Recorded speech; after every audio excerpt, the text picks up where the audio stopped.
আমার জীবন দশায় আমি কখনো এরকম ভয়াবহ কম্পন আমি দেখি নাই। আশা করি আমার সাথে যারা আলোচনায় রয়েছেন এবং অন্যান্য যারা দর্শক রয়েছেন তারা নিশ্চয়ই একমত হবেন, যেটা স্মরণকালের মধ্যে সবচাইতে ভয়াবহ একটা কম্পন, ভূপৃষ্ঠের কম্পন, যেটা হাই রাইজ বিল্ডিং গুলা যেরকম গাছ, নারকেল গাছ, সুপারি গাছ যেরকম বাতাসে তোলে হুম। সেইভাবে সুইং করেছে ব্যাক অ্যান্ড ফোর্থ। তো সেখান থেকে এবং এটা নগরবাসী এতটাই আতঙ্কিত হয়ে গেছে, তারা ট্রমাটাইজ, এবং এখানে হতাহত প্রায় 10 জন নিহতের খবর পাওয়া গেছে এবং অনেক ক্ষয়ক্ষতিও হয়েছে। গ্রাউন্ড ফিশার্স হয়েছে নরসিংদী ঘোড়াশালে। তো হুম। এখান থেকে আমরা বুঝতে পারি যে এটার ভয়াবহতা কেমন।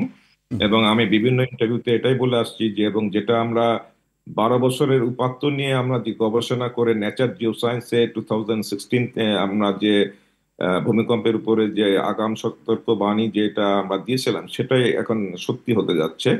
যে আমাদের এখানে যে টেকটনিক সেটআপ, দুটা প্লেটের সংযোগস্থলে বাংলাদেশের অবস্থান। একটা হচ্ছে আমরা যদি এটাকে ধরি যে সুনামগঞ্জ, কিশোরগঞ্জ, হাওর, এবং তার নিচে হচ্ছে আসলো মেঘনা নদী। এরপরে মেঘনা নদী অববাহিকা দিয়ে নিচে বঙ্গোপসাগরে যদি আমরা একটা রেখা কল্পনা করি, এর পশ্চিম পাশটা হচ্ছে ইন্ডিয়ান প্লেট এবং পূর্বটা হচ্ছে বার্মা প্লেট। এবং এই বরাবর হচ্ছে ইন্ডিয়া প্লেটটা বার্মা প্লেটের নিচে এটা তলিয়ে যাচ্ছে, এটাকে বলা হয় সাবডাকশন।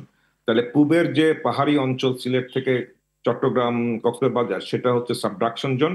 এবং এই সাবডাকশন জোনটা হচ্ছে খুব নটোরিয়াস, পৃথিবীর যেখানেই সাবডাকশন আছে সেখানে নটোরিয়াস আর্থকুয়েক হয়ে থাকে। হুম। আজকে সকালে যে ভূমিকম্প হলো 5.7 ম্যাগনিটিউডের, এবং আমরা আমাদের গবেষণায় বলেছি যে এখানে গত 1000 বছর, 800 থেকে 1000 বছরে বড় ভূমিকম্প হয় নাই এই জি। সাবডাকশন জোনে।